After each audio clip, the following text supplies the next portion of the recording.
আসসালামু আলাইকুম, সবাই কেমন আছেন? এই যে এখন আমি রান্নাঘরে রান্না করতেছি। সরি, এখনই মোবাইলটা পড়ে যাইতো। হাঁসের মাংস রান্না করতেছি। কে কে খাবেন চলে আসেন, দাওয়াত রইল। এই যে হাঁসের মাংস রান্না করতেছি। হাঁসের মাংস ভুনা করতেছি দেশি রসুন দিয়ে, গোটা গোটা রসুন দিয়ে। এই যে, আর আমার সোনা বাবা মানে আমার রোহান বাবা চলে গেছে প্রাইভেটে।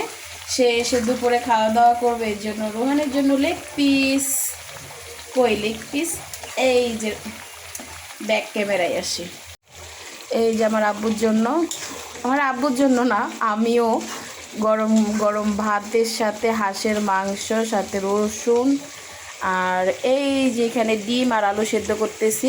শুকনো মরিচ দিয়ে নতুন আলু ভর্তা করব, আর হাঁসের ডিম রোহানের জন্য। আর এখানে হাঁসের মাংস রান্না করতেছি। আজকে রেসিপিতে শুধু হাঁসের মাংস, হাঁসের মাংস, হাঁসের মাংস। কে কে দাওয়াত খাবেন চলে আসেন আমাদের বাসায়, দাওয়াত। আর হাঁসের মাংস রান্না একদম পারফেক্ট, অনেক মজা হয়। আর অ্যাকচুয়ালি হাঁসের মাংসটা ভুনা খেতেই অনেক মজা লাগে। এই যে ভুনাই করতেছি।